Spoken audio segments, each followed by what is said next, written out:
ko'p kutib qolmadingmi? Siz yuraveracakmısınız? Uylenseniz uylenin. Men dedemin jorasının balasına beriveracak. Ha, sana uylanishim uchun axir pul kerakmi? Qozog'istonga ketib botirman ishlamaga. Kazakistan? Ha, Banu to'xta.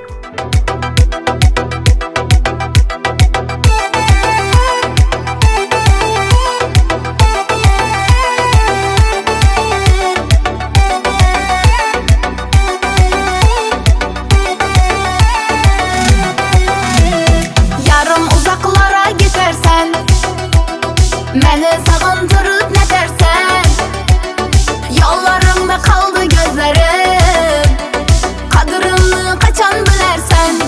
Hey, paramima yanına, sağınğanım özün bilersen, azap verip canıma, her gün düşlerime girersen.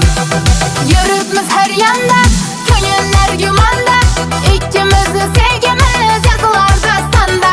Sen Kazakistan'da, ben Özbekistan'da, aramızda mesafeler savuştum yamanda.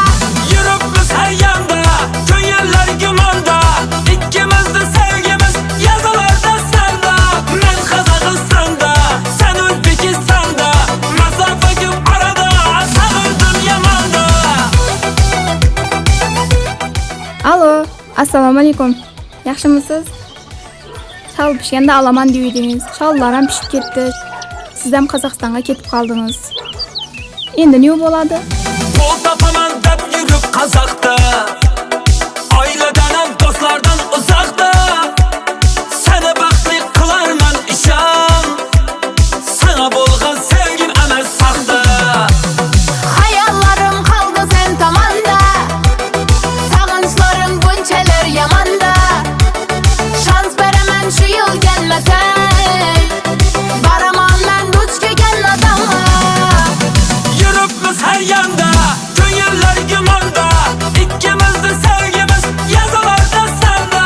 Ben Kazakistan'da, sen Özbekistan'da, mesafe gibi arada sağıldım yamanda. Yürütmüş her yanda, gönüller gümanda, İkimiz de sevgimiz yazılar dastanda.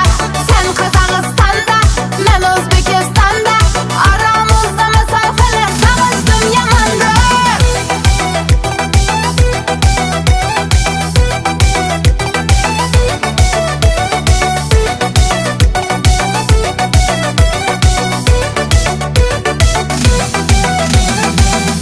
Banu, hey Banu, men keldim.